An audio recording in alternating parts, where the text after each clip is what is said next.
Su obra e imagen son identificadas con lo mexicano a nivel internacional y es una de las artistas más conocidas a nivel mundial. Su autorretrato y su obra llegó a aparecer en los billetes de 500 pesos de México. Uno de los museos más importantes del mundo, el Museo del Louvre en París, adquirió su obra, siendo esta la primera obra de una artista mexicana que adquiría en vida en el siglo XX. La mayoría de las personas tienen una referencia hacia la cultura mexicana a través de identificar su trabajo artístico y también gracias a una gran promoción respecto a su imagen de consumo de forma masiva. Pero ¿hay un valor estético real en la obra de Frida Kahlo? Hoy vamos a analizar eso. Acompáñenme, estaré realizando su retrato al fresco.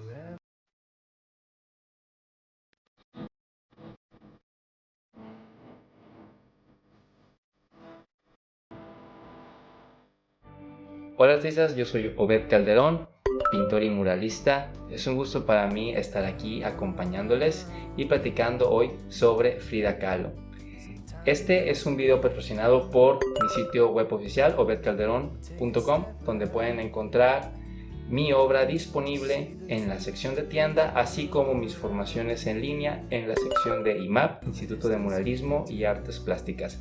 Si les interesan alguno de estos temas, pueden ir a obedcalderon.com. Ahora sí, vamos a realizar un análisis respecto al trabajo de Frida Kahlo. Estaré platicando de este tema mientras realizo su retrato al fresco, tomando en cuenta un poco las paletas de colores que ella utilizaba y también mostrándote algo de su obra. Entonces, si te interesa más sobre el arte mexicano y en especial sobre esta creadora, quédate y vamos a ello.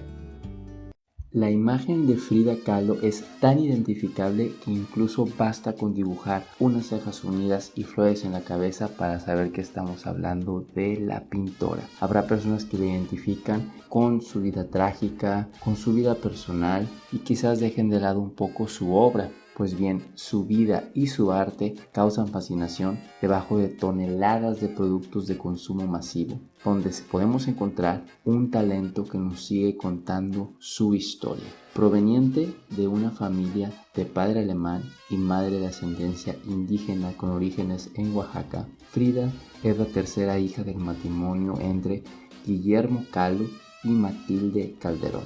Además, tuvo una hermana menor, Cristina, con la que Frida tendría una especial cercanía. Se sabe que Frida padeció de poliomielitis a los 6 años.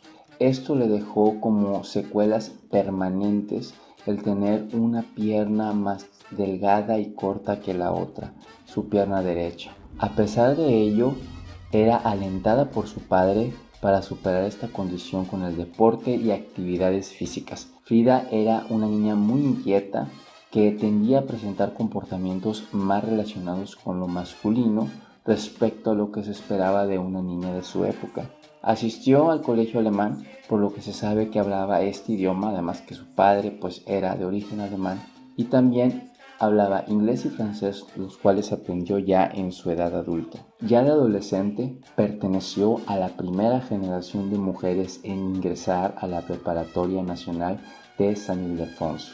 Esto es algo normal hoy en día, pero en aquella época era un verdadero avance, ya que las mujeres no tenían un acceso a los estudios más allá de los básicos. En México se vivía un ambiente de cambio surgido al término de la Revolución y la instauración del nuevo Estado mexicano moderno. Las ideas políticas por participar en el desarrollo del país se daban en los espacios de formación educativa como este, y Frida estaba en medio de ese torbellino de ideas. Formaba parte de un grupo de amigos que era una pandilla de la preparatoria apodados los cachuchas. Entre las clases de la preparatoria, Frida vio a los muralistas trabajar en sus pinturas de gran formato en los corredores y las aulas de su escuela. Esto era inédito. Seguramente esta fue la primera vez en la que vio a Diego Rivera, que estaba pintando su primer mural en el auditorio. Frida Kahlo planeaba estudiar medicina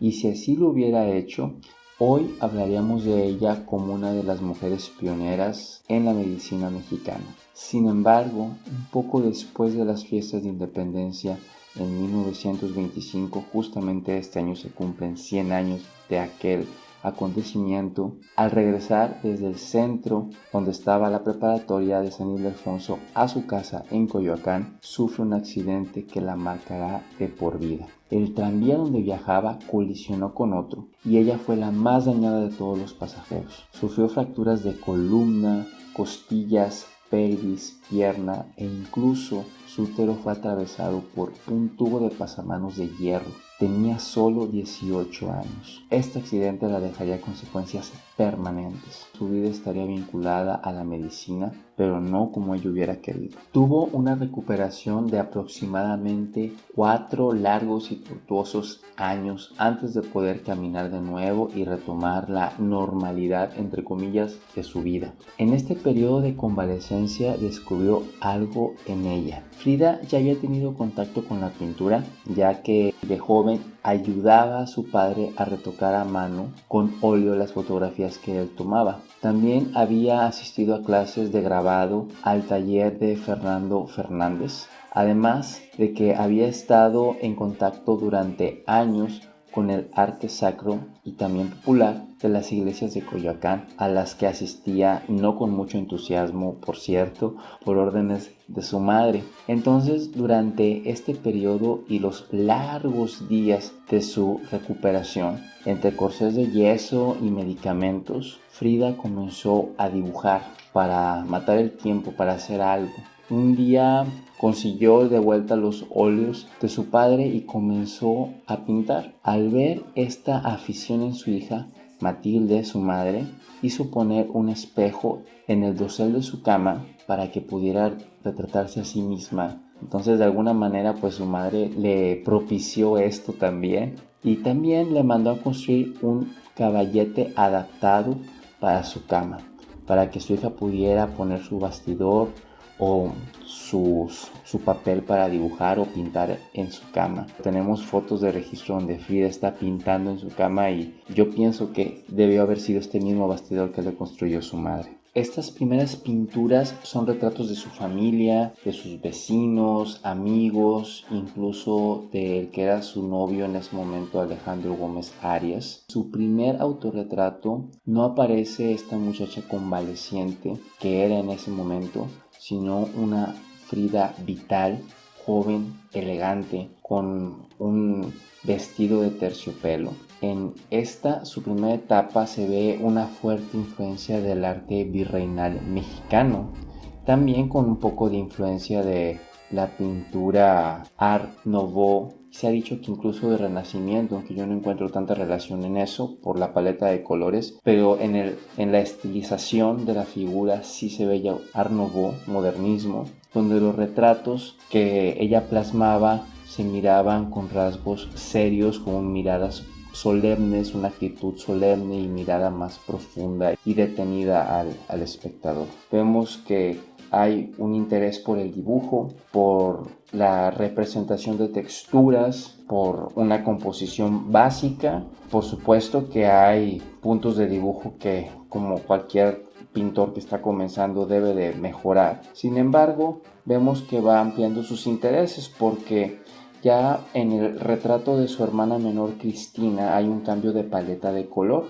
porque ella previa a esta pintura usaba mucho los tonos marrones y fríos propios de la pintura novohispana y cambia a una paleta de color luminosa. En este retrato será de los primeros donde también interviene el marco de la pintura. Eso es un punto muy interesante en su trabajo porque lo va a hacer de manera reiterada con varias pinturas conforme vaya creciendo y madurando como artista, pero esta va a ser la pintura en la cual realiza esto por primera vez. Al término de este periodo de recuperación, toma una decisión, la decisión personal de dedicarse a la pintura como medio de vida. En esta etapa aparece ya Diego Rivera, han corrido ríos de tinta, películas y cuanta información. A veces se pone toda la atención en su vida personal y se deja de lado la obra del artista. Toda su vivencia es trasladada al lienzo.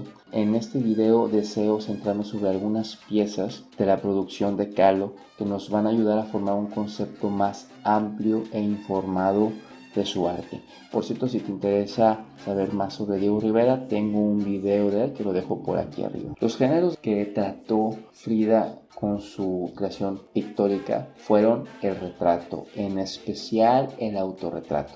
También el paisaje de maneras muy simbólica y la naturaleza muerta o bodegones. A ella le gustaba llamarlos naturalezas vivas. Incluso podemos considerar que se adelantó al formato de libro de artistas surgido en los años 60, ya que comenzó su diario en 1944, interviniéndolo con dibujo, acuarela y poesía. Frida tenía esta influencia previa del arte virreinal y seguramente de la estética del arte europeo. Se ha dicho mucho que su obra es naif, que naif quiere decir estos trazos o pinturas ingenuas, ¿no? Que ignoran la perspectiva y proporciones, que se trata de alguien autodidacta, y se ha llegado a restar importancia a su trabajo, indicando que quizás ni siquiera ella pintaba sus cuadros que se ven con una mayor factura, que Diego se las terminaba.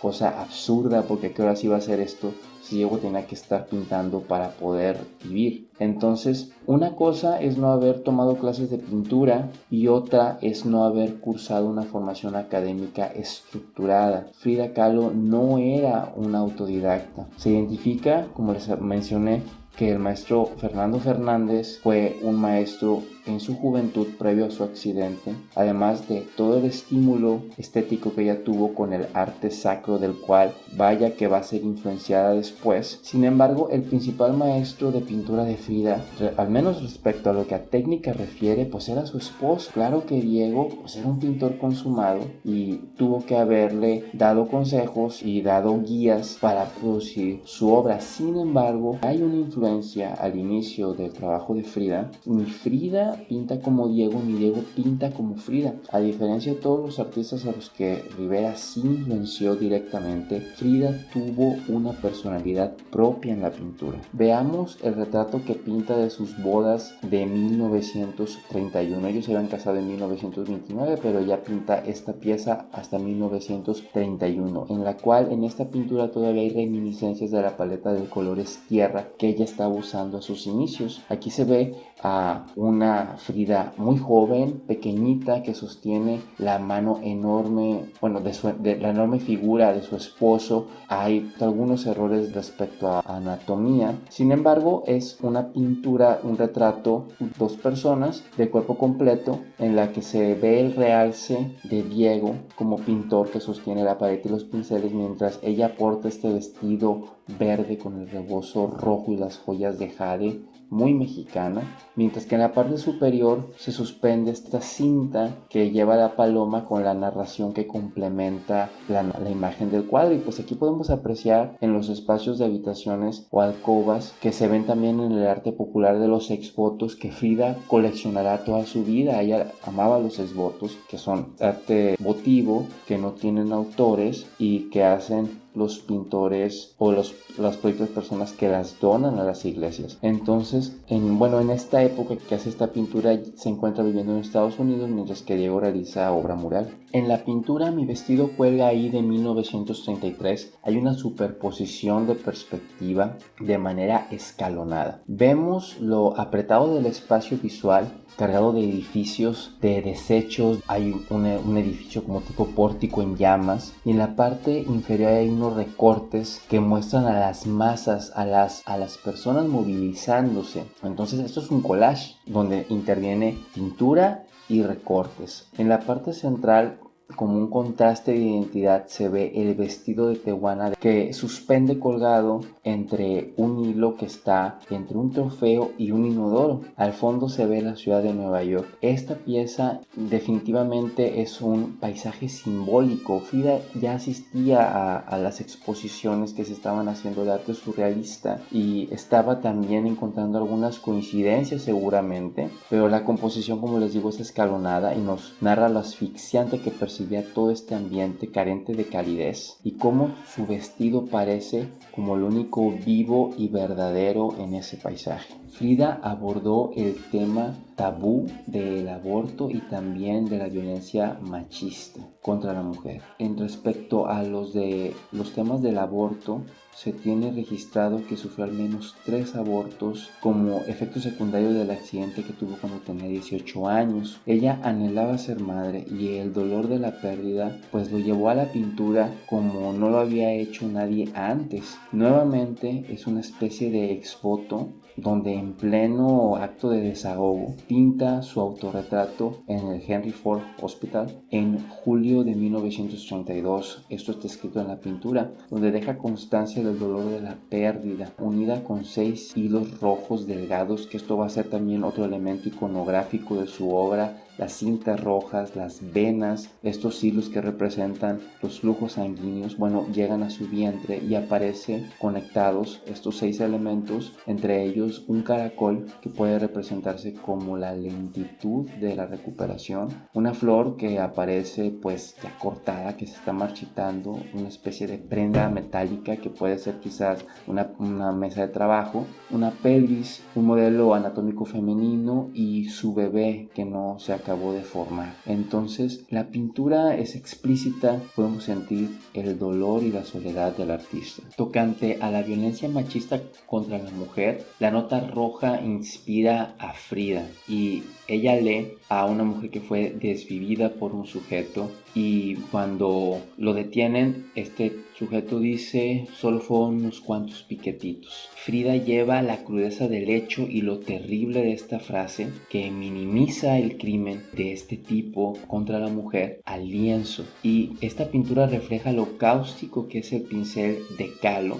que no tiene miedo a ironizar en una pintura para remarcar este hecho de violencia. En el cuadro, que también tiene este formato de exvoto y que se ve esta cinta con la frase de unos cuantos piquetitos, podemos ver que incluso el propio marco está dañado con unos picotazos con algún objeto contundente y el óleo rojo salpica el marco de la pintura. Reafirma este hecho de la violencia que incluso nos alcanza y que ha llegado a nosotros mismos y que sobrepasa la propia pintura. Entonces esto es arte objeto. Se extiende el discurso aquí a través de este elemento. Ya lo había hecho desde un principio y lo hará recurrentemente en algunas otras piezas. Para 1936, Frida y Diego ya tienen 2 años de haber vuelto de los Estados Unidos, de la aventura norteamericana concluido. El ánimo inicial de Frida de volver al hogar pues se refleja en esta pintura que hace de mis abuelos, mis padres y yo. Usando fotos de sus familiares, de sus abuelos, pinta un árbol genealógico. Parece ella de niña de pie, sin ropa, parada en el patio de la casa azul, y se ve este paisaje árido y por un lado sus abuelos del lado europeo están como del lado del mar. Se aprecia a su madre con este feto que se puede considerar que es un autorretrato, y también incluso un autorretrato está en óvulo porque está el óvulo siendo fecundado. Incluso se muestran los tiempos y las perspectivas en una sola obra. Hace esto mucho de traspolar e intercalar tiempos en un solo espacio visual, en un solo campo visual. Podemos identificar un periodo de 1935 a 1950, estos 15 años aproximadamente, en los cuales la obra de Frida Kahlo alcanza un desarrollo técnico, alcanza una madurez en la ejecución, en la factura, las texturas, en su dibujo, de manera más certera, en su pincelada que era predominantemente corta, casi miniaturista en muchas obras. Y vamos a estar viendo un par de cuadros más para ver cómo fue mejorando en este aspecto. En la pintura de El difuntito Dimas Rosas de 1937 vemos un estilo propio porque toma esta tradición de las fotografías post-mortem que hacían en el siglo XIX, en donde retrata el fallecimiento de uno de los hijos de las modelos de Diego, que eran personas de tipo indígena. Lo retrata y lo retrata como viene ataviado. Es una pintura en la cual vemos que capta la mirada apagada del niño, la cual nos ve directamente. Está con la boquita entreabierta. Es como si lo estuviéramos visitando. Podemos apreciar a este niño que yace en un petate entre algunas flores, podemos ver flores de cempasúchil, y el niño pues ya se descalzo con esta coronita, esta corona que trae, que pudiera ser de estaño, pudiera ser de algún papel metalizado, y nos está viendo y podemos apreciar la belleza en lo trágico, la belleza de la estética de las tradiciones funerarias populares llevadas al lienzo. Entonces aquí Frida nos muestra un homenaje, no solamente el homenaje al niño fallecido, sino también la estética y la belleza de las tradiciones funerarias del pueblo. Vemos esta mezcla tan singular de Kahlo entre la tragedia y también lo tierno, que es algo difícil de conseguir. Pasando la década de los 30, sabemos que la relación personal con Diego pues tenía un desgaste fuerte, en sí nunca fue fácil. En este periodo conoce al revolucionario ruso León Trotsky, que llega a México. Bueno, la obra de Frida Kahlo es autobiográfica, entonces el trabajo de Kahlo comienza a tener auge, gente que lo aprecia. Ella tiene también ya coleccionistas y comisionantes que podían conocer su trabajo. En 1938, la editora de Vanity Fair, Claire Boothe-Luce, encarga el retrato póstumo de su amiga, la actriz Dorothy Hale, para regalarlo a la triste madre que había perdido a su hija. Sin embargo, no esperaba encontrarse con lo que Frida pintaría.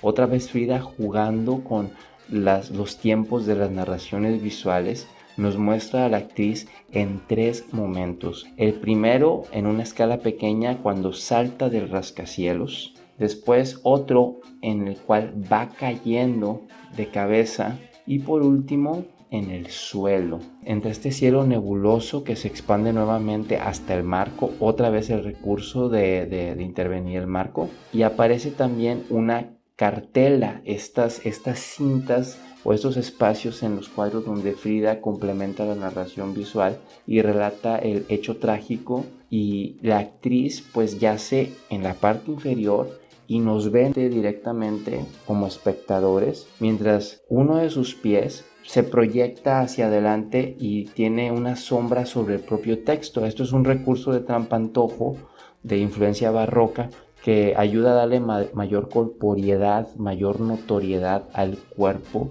de la retratada.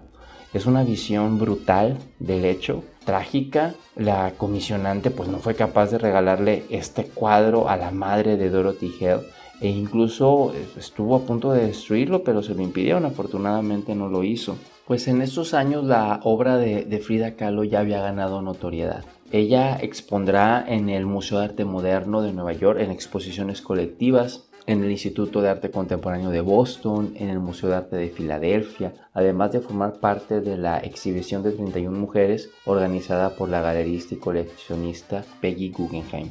En 1938 se da la primera exposición individual de Frida Kahlo en Nueva York, en la galería de Julian Levy. En esta época tenemos la obra Lo que el agua me dio, donde Frida se autorretrata, pero ahora sus pies en la bañera, donde crea una iconografía personal e íntima. Aparecen nuevamente sus raíces, sus padres, 2 mujeres yaciendo en una cama sin ropa, su vestido flotando en el agua, un microcosmos donde la originalidad, la vida personal y las sensaciones se mezclan en un juego de tiempos y espacios. En 1939 crea una de sus obras más emblemáticas, Las 2 Fridas. Este paisaje desolado, un paisaje en el cual tenemos directamente la representación del estado anímico del artista en pleno divorcio, se desdobla a sí misma entre la Frida mexicana de traje de tehuana, que sostiene un pequeño retrato de Diego de niño, del cual sale una vena que lo une con su otra personalidad, la europea, la cual muestra el corazón desgarrado, que corta el flujo sanguíneo con unas tijeras quirúrgicas. Kahlo tuvo su segunda exposición en 1939 en la Galería Coel, promovida por André Breton, y aunque permaneció alrededor de 2 meses en Europa, Frida no tuvo una muy grata experiencia, dado que pues, su obra fue un poco eclipsada con piezas que iban también en la exposición. Sin embargo, tuvo la oportunidad de conocer a artistas como Picasso, con el cual hizo una amistad, hasta le regaló unos aretes, los ando pintando por aquí, ella se autorretrató con ellos, esos aretes de manita. Joan Miró, Marx Ernst, entre otros. Cosechó éxitos ya que pues el Museo del Louvre, uno de los museos más importantes del mundo, le compró el autorretrato El Marco, pintado en 1938. Pues esto se convirtió en la primera obra que adquiría el museo de un artista latinoamericano vivo, un honor que pues no habían tenido ni siquiera ninguno de los muralistas que estaban en pleno auge en ese momento. Su amigo Fernando Gamboa, padre de la museografía en México, menciona que Frida se inspiró en la pintura Las dos hermanas de Teodoro Chasseret, que vio en sus visitas en el Louvre. Este cuadro es de los que más ha viajado por todo el mundo.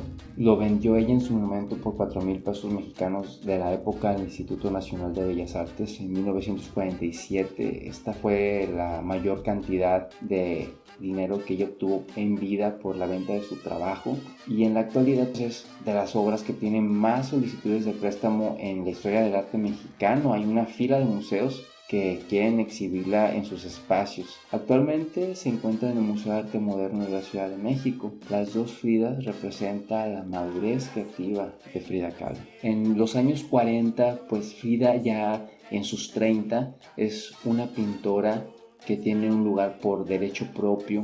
Los paisajes áridos se poblan también de entornos vegetales en su jardín, que podemos apreciar sus animales de compañía, sus espacios personales. En el autorretrato con collar de espinas nos ve fijamente mientras un mono negro y un gato negro la escoltan.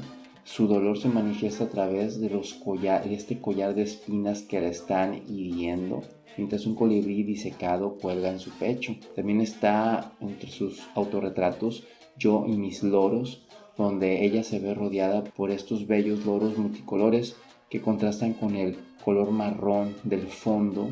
En el autorretrato con monos aparece en medio de su exuberante jardín, rodeada por 4 monos. Y tenemos este autorretrato de Tehuana o Diego en mi pensamiento. Hay que recordar que Diego pues adoraba todo lo representativo de México, y el que Frida se ataviara de esta manera pues fue una construcción de identidad para ella. Diego lo apreciaba muchísimo. Entonces parece como una mujer del istmo de Tehuantepec. Hay que recordar que cuando se pone tela de encaje, que es un resplandor se le llama, lo usan en ciertos momentos especiales en Oaxaca. Aquí vemos su rostro enmarcado como si fuera ya esta tehuana que aparece frente a nosotros de manera frontal, con el rostro de Diego retratado en su frente. Entonces los retratos de Frida pues muestran sus pensamientos, sus seres queridos, sus amigos, y también el dolor que ella expresa a través de estas operaciones que va a tener a lo largo de su vida, más de 30 operaciones a las que ella fue sometida. En 1943 recibe la invitación por parte del Instituto Nacional de Bellas Artes a formar parte de la escuela La Esmeralda. Ella ingresará como maestra de paisaje y formará a futuros artistas como Fanny Rabel, Arturo García Bustos o Arturo Estrada. Su salud mejoraba en temporadas y pues ella brindaba sus clases, pero cuando comenzó a empeorar le dieron la oportunidad de poder dar clases en la Casa Azul. Entonces pues ahí no faltaban motivos para pintar. Había plantas, estaban sus animales, estaban los ídolos prehispánicos de Diego. Pues de una forma muy libre, muy creativa, estableció pues un lazo muy estrecho con sus estudiantes, en los cuales los enseñaba a observar, después ya les hacía ya correcciones, observaciones, pues respetando mucho pues, la visión que ellos tenían. Estableció una relación muy estrecha con ellos y los comenzaron a llamar los Fridos, formando un colectivo con el cual llegaron a intervenir con obra mural espacios como por ejemplo una pulquería llamada La Rosita. Cuando fue la inauguración de los murales que hicieron sus estudiantes, fue una verdadera fiesta popular mexicana, con mariachi, con barbacoa, con pulque. Entonces Frida tenía esta parte de exaltar su mexicanidad y hacerlo de manera abierta y con mucho orgullo. Frida era una figura de relevancia cultural para ese momento. Estamos hablando de una pintora de 36 años. Ella fue miembro fundadora del Seminario de Cultura Mexicana. En Esta década se concentra esa etapa de manera más continua en su producción pictórica y tenemos piezas como Moisés, núcleo de la creación de 1945, donde vemos la dualidad que Frida nos muestra de manera iconográfica: el día, la noche, el mestizaje. Es una especie de síntesis de formas de la cultura humana, del oriente y del occidente. Vemos conviviendo en el mismo espacio a Zeus, a Coatlicue, a Karl Marx, a Napoleón Bonaparte, todos ellos en esta misma pieza llena de detalles, con un núcleo al centro, un núcleo creador, y este bebé en el río que representa a Moisés. Y pues por esta pintura se le otorga el único premio que ella recibió en vida, que fue el Premio Nacional de Pintura, otorgado por la Secretaría de Educación Pública en 1946. Por cierto, ese mismo día se le estaba dando también el galardón a José Clemente Orozco del Premio Nacional de las Artes Plásticas, ambos siendo galardonados el mismo día en Palacio Nacional. Dos pintores que habían encontrado en su pintura una extensión de su ser vital más allá de sus limitaciones físicas. Por cierto, te dejo arriba una recomendación sobre el video que hice también de José Clemente Orozco. La pintura Sin Esperanza de 1941, tenemos un autorretrato de Frida en la cual aparece convaleciente en la cama con un enorme embudo en el cual está engullendo alimentos apretujados que se ven putrefactos, grotescos, en un paisaje árido, que siempre hay que tomar en cuenta que estos son paisajes simbólicos, y aparece nuevamente este paisaje en obras tan representativas como la columna rota de 1944, donde hace de manera metafórica las afectaciones que ella tenía en su columna vertebral con una columna jónica, ella pues con lágrimas, donde nos está expresando este dolor que tenía. A principios de la década de los 50, el desgaste físico y emocional es alto. Pasa casi todo el año 50 hospitalizada, emocionalmente está desgastada, su salud va mermando, tiene infecciones en la columna, en la pierna derecha. Sin embargo, llega un momento inyectada con vida, digamos, que es en abril de 1953. Su amiga, la fotógrafa Lola Álvarez Bravo, le organiza la que sería su tercera exposición individual, la primera que tendría en México y la última de su vida. Sería en la Galería de Arte Mexicano.